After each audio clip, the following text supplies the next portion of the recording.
Привет, друзья! Вы на канале Путешествие вкусно. Меня зовут Кирченко Юлия. И сегодня где мы? Мы в Москве, в самом центре, в уникальном месте. Я бы сказала, просто восхитительном и роскошном. Это отель «Метрополь». У нас будет 3 дня, корпоративное мероприятие. Ну, так получилось, что я работаю в компании мечты. Вот. И наша компания соответствует этому высокому моему представлению. И мы посмотрим, что это за отель. Отель с богатой историей, уникальное сооружение архитектуры. Рядом все абсолютно. Кремль, Государственная Дума, Большой театр, ГУМ, СУМ, Никольская. Но я бы сказала, что это отель-музей и отель «Часть история» и возможность прикоснуться к этой истории. Все началось в конце XIX века, когда наш соотечественник Савва Мамонтов увлекся театром и решил построить театр. Театр, арт-центр, ну и пару номерочков. Но вот этот размах превратился в шикарный отель с панно, которые делал Врубель. То есть тебе не надо идти в музей, ты уже находишься в музее. И вот это вот здание в стиле модерн с 1905 года, оно восхищает путешественников и людей, которые хотят приехать в Москву. И не только гостей, но и жителей. То есть мы с вами живем в России и можем вот это вот все испытать на себе. Ну, если, конечно, бюджет позволит. Оно и трепет в сердце вызывает, и восхищение, и гордость. А еще здесь есть очень отличный ресторан «Сава». Мишлен, перемишлен. Вот. Но мы туда чуть позже попадем. Итак, друзья, как же выглядит номер, который стоит 58 тысяч в сутки? Вот такая кровать и 7 подушек. 6 из них разного калибра, в зависимости от того, как вам удобно. Постельное белье на ощупь очень и очень. Смотрите, такие вот витражные светильнички, явно они не новодельные. Все выглядит, знаете, таким ретро, но все добротно. Посмотрите, какая лампа. Латунная или медная. Посмотрите, чашечки под кофе, фарфор. Ну, конечно. Санкт-Петербург, императорский фарфор, хрусталь, то есть все стилизовано, все четко. Кофемашина, чайник. Так, а что нам дают разные виды кофе? Сахар, достаточно чая. Мне обычно чая не хватает. Чай у нас, ну, кто бы мог подумать, это Ньюба, это мой любимый чай. Да, это выше всех похвал и ожиданий, конечно, оказаться в таком месте. Так, что у нас в басруме? Душ, 2 халата, комната уединений. Все отделано не просто плиткой, судя по всему, мраморной плиткой, то есть это натуральный камень. Вот хрустальные стаканы, это, конечно, потрясающе. Наборы косметические, зубные. Ну и не могу не отметить, что welcome drink. Бутылочка Брюта. Так, лежит вот такая книга «Метрополь. Московская легенда». Это книга об этом отеле. То есть можно не просто здесь жить, можно прикоснуться к разным историям.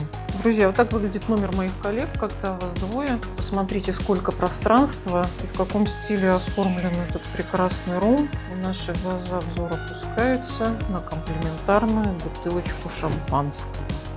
Ну, какая ванная модерновая. Здесь у нас душевая и комната для думания. Да, каждый, конечно, элемент вызывает восторг и умиление. Вот это вот, не знаю, собачка, наверное, что ли. Ну что же, попробуем, что тут за комплимент. А комплимент у нас урожая 2023 года. Происхождение Таманский полуостров. Как раз это рядом с Анапой. Можете посмотреть. У меня есть несколько роликов. И не надо печалиться про нынешнее состояние Анапы. Все там будет хорошо. Ну что, друзья, да здравствует Метрополь. Ой. Ваше здоровье, удачи так жили. Чтобы мы так жили всегда. мои очаровательные коллеги и наш корпоративный стол.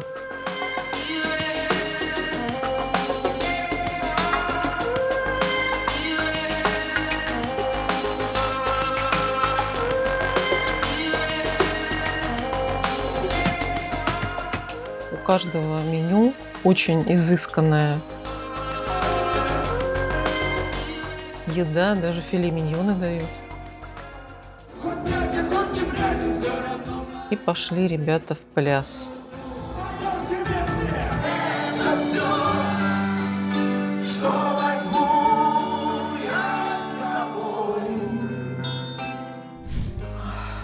Так, ну что, друзья, попадая сюда, например, вот я живу на 4-м этаже, и я сразу же прохожу свое, так сказать, направление через все вот это, что вызывает мурашки. Вот если будем идти отсюда, вот кто меня больше всего?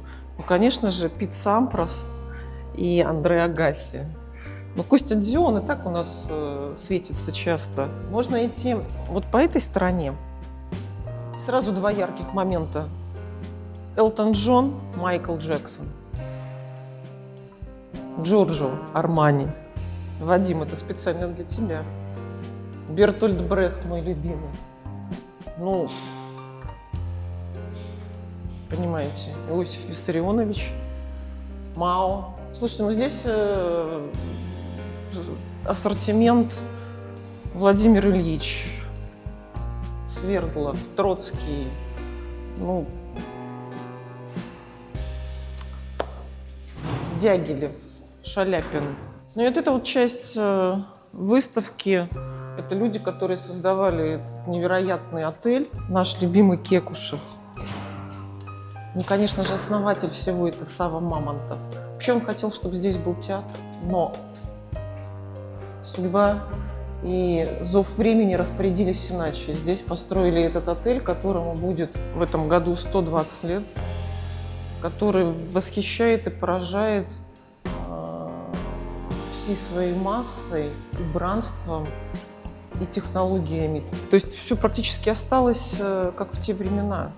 Если вы любитель хай-тека и скупы на бюджет, вам точно не сюда. Но если вы любите все красивое и разбираетесь в стилистике, то это ваше место. Мрамор везли сюда в свое время из Италии, из Бельгии. И особенно мне очень нравится вот эта вот часть в начале. Вот эти прекрасные собачки. Материал был привезен с Урала. Каждая часть вот этого здания, она восхищает. Друзья, еще здесь восхитительные завтраки. Я бы сказала, ну прям, поверьте, 5200 можно приходить на выходной день побаловать. Наливают, разливают высококачественные продукты, икра ложками и прочее. Пойдемте, я сейчас покажу вам.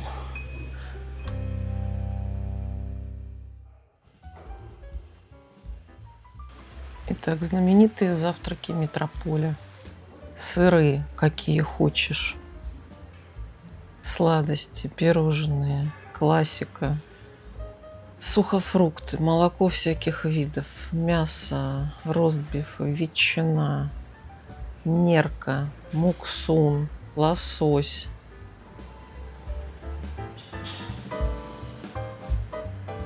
Сосиски. Очень много фрешей. Икра щучья, икра красная. Ой, потолок посмотрите какой. Это отдельное произведение архитектурного искусства. Ну что ты скажешь про завтраки в Метрополе? Ну, что я хочу сказать? Еще так вот недельку пожить, и надо садиться на жесткую диету. Что-то невозможное. Столы ломятся. И Продукты изысканные. Продукты изысканные. И как вторая часть уже завтрака. Блинчики с икрой, несколько видов яиц, ну, то есть яйца во всех видах, сыры. Красная рыба, нерка, то есть рыба дикая. Все на свете. Ну, может быть, В Сент-Реджисе завтраки, ну, может быть, лучше. Сопоставимые. Сопоставимые, да, наверное. Ну, в общем, сидеть можно часами, наслаждаться по чуть-чуть. Главное, не Еще и наливают. Шампанское, да, шампанское. Ну, мы на работе. Это клюквенный морс. Это не надо. А еще у меня будет фисташковый эклер. И вот один маленький изюм, одна курага. Назовем это вишенкой на торте. Да. Приятного Ваше аппетита. здоровье.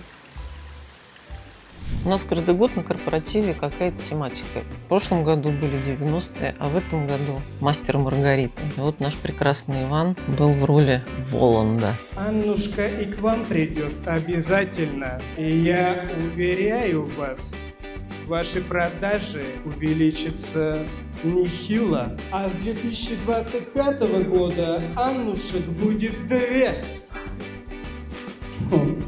Акция «Не благодарите». Скажи мне, любезный Фагот, как твое мнение, изменилось ли фармацевтическое народонаселение? Изменилось, месье? Ты прав, изменились внешне, но, впрочем, как и их аптеки. О зарплатах я вообще не говорю. Но меня не настолько волнуют эти зарплаты и вот эта вот вся прочая... А насколько готовы эти фармгорожане к 2025 году? Хорошо, месье, сейчас проверим. Поистине уникальное здание, передовое, еще отмечено тем, что впервые в истории над таким произведением работал огромный коллектив авторов, начиная от архитекторов, заканчивая художниками, оформителями, скульпторами, мастерскими, заводами по производству майоликовой плитки. И давайте вернемся, что это проект Саввы Мамонтовой. Да? Помним Ярославский вокзал, который он начинал делать с размахом. Здесь он решил сделать культурный центр, который был гостиницей, имел театр свой частный, да, многоуровневый, и также ресторан, выставочное пространство. Плюс еще ледовый каток он хотел там разместить. Но не всем планам суждено было сбыться. Помните, я говорила о растратах, которых был увлечен Савва Мамонтов. Но после того, как случилось растрата, все перекупила казна. Да, уже опять-таки взялись другие архитекторы. Изначально Кекушев проектировал фасады и интерьерные решения, а дальше уже подхватили другие. Посмотрите на фасад, он очень интересен. Да? То есть здесь типичный рассвет модерна, очень интересные майоликовые панно. Майолик – это керамическая цветная плитка, которая здесь представлена на атиках. Атиках – это вот если вы полукруглый, в данном случае центральное панно, это фасадные плоскости, да? То есть это не фриз, а в данном случае это атик. Фриз. Это опять еще раз такая лента, которая идет.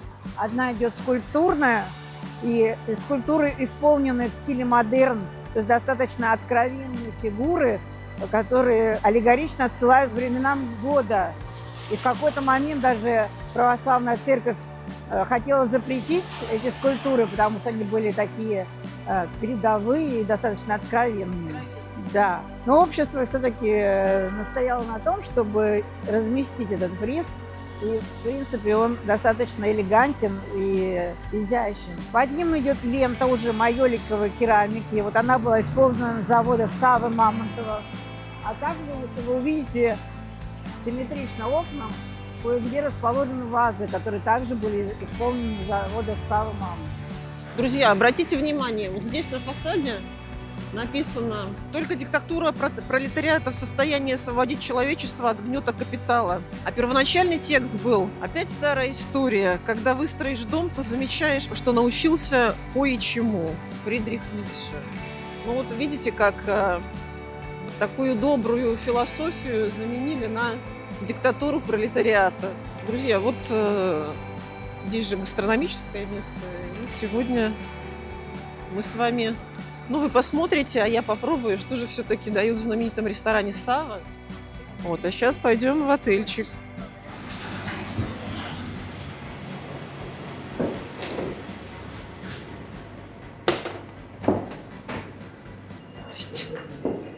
Пойдем затестируем, что там в Саве дают.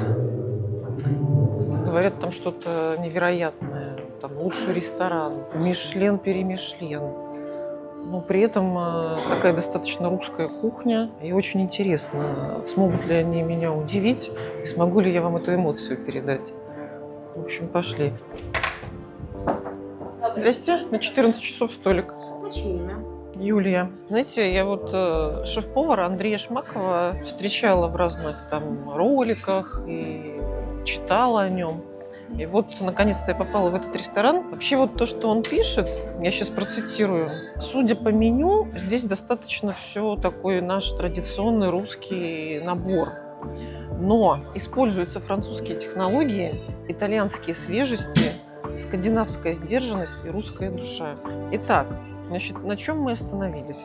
Мы решили взять кильку, потому что мы фанаты там хамсы, кильки, селедки и вот этих вот всяких анчоусных историй. Молодой картофель, корнишон, подсолнечное масло, соус, 650 рублей. Достаточно бюджета по сравнению с остальными ценами. Вот посмотрите, как тут все выглядит. Так, это мини-закуски.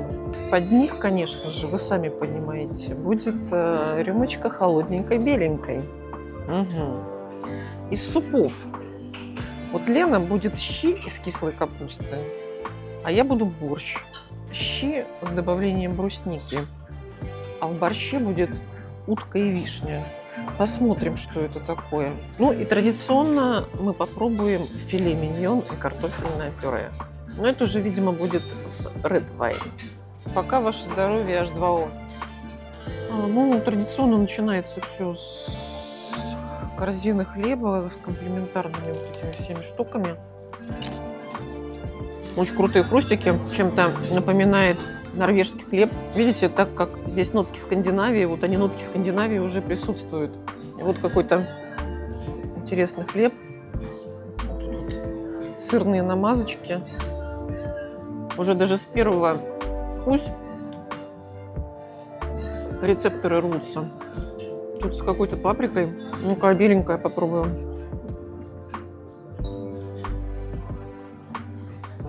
И, ребят, это вот сразу во всем чувствуется вышаг. Так, нам килечку принесли. Холодненькую принесли. О, какая хорошая водочка. Хорошая, да? Ага. Господи, килечка просто божественная. Да, вот это. Еще с маслицем. Да, рекомендую прям. Сейчас мы посмотрим. Где-то в кильке толк знаю. Особенно мне нравится килька с острова Сааремяя. Я думаю, если бы вышел шеф ко мне, он бы оценил мои знания. Вот, а еще мне нравится серебро Каспия, безусловно, так я ее называю. Ну и, конечно, черноморская хамса. Так, что мы сначала делаем? Мы сначала водочки, потом килечка, на ней чипсы из хлеба. Волшебство. Помидоры без шкурки, огурчик, травы, маринованный лук.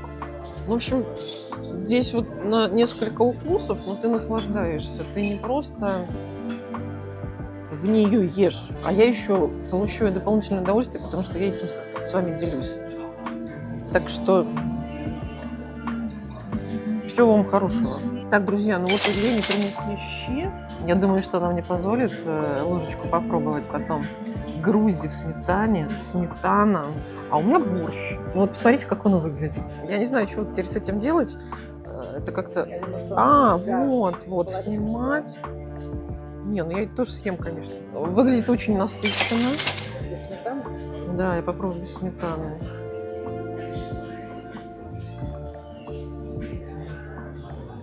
Ну, это, наверное, квинтэссенция идеальности борща.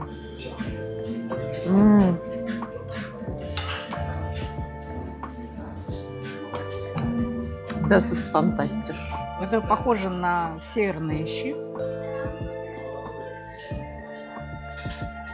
Да, брусника в тему, она не сладкая. Грибы белые имеются. Очень вкусно, насыщенно. Ну, я думаю, что я наемся этой порции. Хотя, может быть, мужчинам нужно было в 2 раза больше. Вкусно, попробуешь?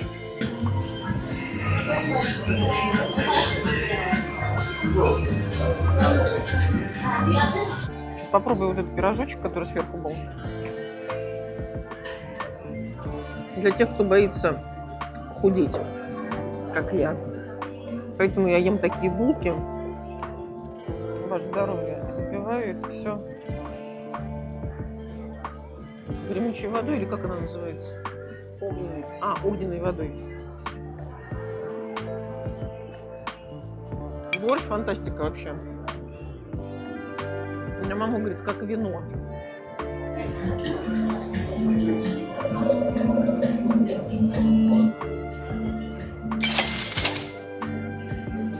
Ой, какой-то малиной.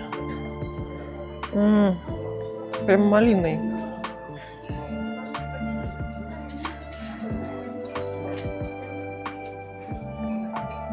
Да. Так, ну что, принесли филе миньон, очень большой кусок мяса, такой, знаете, ну, щедрый кусочек. Еще вот пюрешечка. Пюрешечка – это мое любимое с трюфелем.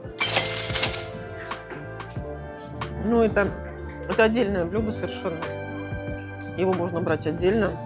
Так, ну что, попробуем филе миньошечку из какого-то ставропольского хозяйства. То есть это не Мираторг, не Prime Beef, это никакой не бренд. Это вот какое-то фермерское хозяйство из Ставропольского края.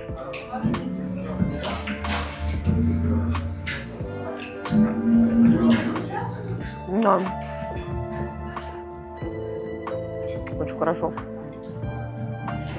С пюре восторг. Ваше здоровье. И вот мы пришли на 3-й этаж, где тоже проходит выставка. И Лена нам сейчас расскажет про Савву Мамонтова. Ну, человек оригинальный. То есть о нем можно рассказывать бесконечно. Есть целая экскурсия, я так понимаю, в Москве, если вы захотите. Человек, который был страстным поклонником театра, оперы, который хотел сделать первый частный театр и хотел его здесь реализовать. Имел творческие мастерские, дружил со всеми передовыми художниками того времени, давал возможность реализации их творчества. Это такой пытливый ум, он же и руками работал, и мозгами работал. То есть ему в наследство досталась своя империя от Ивана Мамонтова, и он сумел ее приумножить, не считая вот этого дела. Растрата, но растрата была не в том, что он хотел нажиться на этих деньгах, а то, что он объединил финансы одного предприятия с другим и пытаясь вытащить убыточное предприятие, все последующие действия привели его к банкротству. Если кто-то будет в Москве, день можно выделить на экскурсию в Абрамцево. В Абрамцево, кстати, вот эта вот гостиная чайная, она очень такая известная. Если мы подойдем вот с этого края и будем смотреть вот туда, вот здесь будет сидеть девочка с персиками. Ее здесь нет, но писалась она здесь. Это как раз атик с изображением вот этой принцесса грез, там вот здесь запечатлена сцена, что когда он прибыл для встречи с ней, он погибает. Уж не знаю причины, но вот этот момент самый трагический был здесь изображен. Поскольку Мамонтов был поклонником театра, вот МХАТ, он тоже являлся меценатом Московского художественного театра. Давай вот пройдем по этим коридорам. Они уже представлены как галереи, работы, неизвестные нам. Смотрите, какая орнаментальная лепнина. Цветная, раскрашена. Здесь же сохранилась мебель. Это вот карельская береза, корень корейской березы. Кабинетный вариант. Кабинетный, скажу почему. Это чтобы люди долго не задерживались, на нем сидеть долго не получится. Копия Шишкина «Рожь». Я вот написано копия, но я не знаю, это сам Шишкин копировал свою работу или нет. Конечно, есть несколько произведений.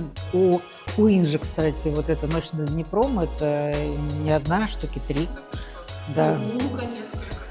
Да, я думаю, что, скорее всего, я, к сожалению, не знаю, как относиться, но, видите, написано 1878 год, значит, это копия самого автора. Я так понимаю, это сюжет Амуры Психеи.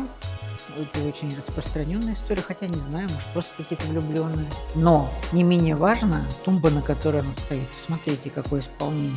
Это дуб? Сразу. Резьба. Нет, ты сразу по структуре видишь, что ли? Ну, у меня 25-летняя практика работы, поэтому... Так что у них пропьешь в ресторане Сава. Не забывайте, что еще по второму образованию архитектор-реставратор. Я привлекаюсь как знаток старого фонда, и поэтому я очень хорошо разбираюсь в старых интерьерах и предметах старины. Это вот витраж, он ведет во внутренний двор. Иди сюда. Сюда можно подсмотреть. Я не знаю, видно будет на камере. Видите, своды. Вот это тоже архитектор Щусев, инженер. Классная шапка. Из какого зверюшки? Зверюшка, по-моему, писец. Песец? Шикарно. Друзья, приезжайте в метрополь, приходите в метрополь на завтрак, на обед, я не знаю, на ужин, на экскурсию, потому что это уникальное, восхитительное место, которое не оставит себя прежним и до мурашек. Лен, скажи, Москва лучший город Земли? Могу сказать, я же из Питера. А. Я просто выросла в другой эстетике. Москва прекрасна, но мой взгляд здесь часто страдает. Но нужно принять московский хаос. Что делать? Знаете, здесь сложно выжить. Ну, можно же локально найти кусочки, которые будут именно органично устроены. Конечно, Величественная Москва, Заречье, Трубная. Много мест интересных в Москве. Важно смотреть это дозированно, участками, чтобы не сложилось впечатление какого-то базара или рынка. На хлобучке. Да, на хлопушке. Конечно, Москва хаотичная. Москва не всех принимает, но не нужно ее добиваться. Нужно ее просто полюбить. Местечко называется «Страна, которой нет». Что тут, наверное, все по классике российской, да? И не только российской. Какой? Мильфей. И надо было просто. Так, друзья, ну, в общем, в месте «Страна, которой нет» не было места, но мы закупили вот таких вот эти вот милфеев. Друзья, на Красной площади не наливают их. Но, как я говорила в своем ролике в одном из про Москву, в Боско кафе наливают глинтвейн. Еще у них такие прекрасные вот здесь стоят столики, стульчики. И можно сидеть, а сейчас в февральской теплой Москве можно сидеть даже без шапки, как вы видите, и наблюдать за гостями столицы или москвичами. Я не знаю, кто тут ходит. Картинка красивая, и, в общем, от этого радостно и прекрасно. Вот так сидишь себе обывательски, да, на Красной площади. Сейчас здесь полно людей. Раньше когда-то здесь ходили трамваи, ездили машины. Красный Кремль был белым. Спасская башня не была главной башней. Курантов не было. Были другие часы, механизм был другой. Конечно, нужно любить этот город, чтобы погрузиться в его историю. Или, по крайней мере, для того, чтобы его полюбить, нужно погрузиться в его историю. Это для тех, кто пытается завоевать Москву. Узнайте, полюбите, и вам всегда будет в Москве легко.